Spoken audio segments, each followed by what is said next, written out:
Thank you for joining us at the Digital Goja showroom, and today we're going to show you the proper way to maintain the Altura Photo professional rain cover so it's ready for instant use. Stay tuned.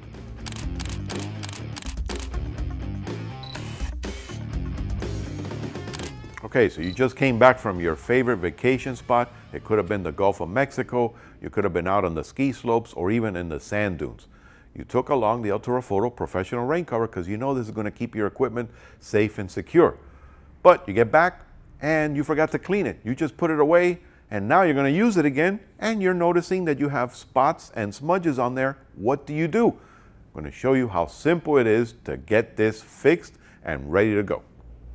All right, so the clear portion of the Altura Photo professional rain cover is not so clear anymore. It's all full of sediment, smudges. Who knows what's on here? I mean, you know, we live busy lives. What you should have done in hindsight is when you got back from your vacation or your shoot, wash this down, hose it down with fresh water and let it dry and then wipe it clean. But again, we live busy lives. So I just took it out. It's been sitting like this for about a month. So I'm going to show you how simple it is to clean.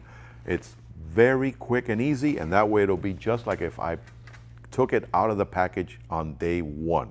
What I have here is my favorite magic fiber microfiber. This is the large size. I like to work with a large size because I have a large area to work with, and just a bottle of plain distilled water. You don't want to use any sediment water like something out of the tap water. You want to make sure that it's nice and pure. You don't want to use any solvent or detergents.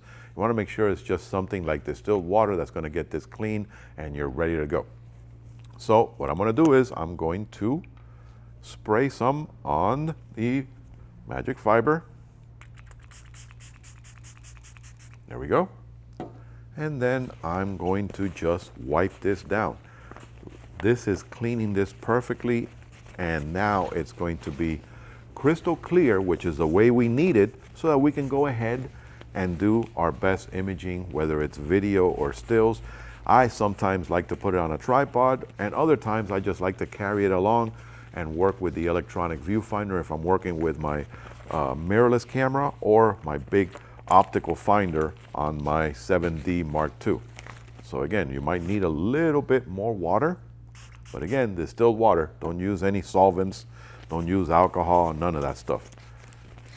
There we go. So now this guy, and then I can dry it off to make sure that there is no leftover smudges from the water. But as I stated, this is distilled water, so it's not going to leave you any residue. And now this guy is spick and span and ready to go on my camera, and I can go back onto my photo shoot. As always, if this video helped you out, don't forget to hit that like button underneath and subscribe to our channel for future tutorials, frequently asked questions, and of course that favorite of ours, those unboxings. And if you're ever visiting the Miami area, don't forget to come by and say hello to Adam and me at the Digital Goja showrooms. Happy shooting.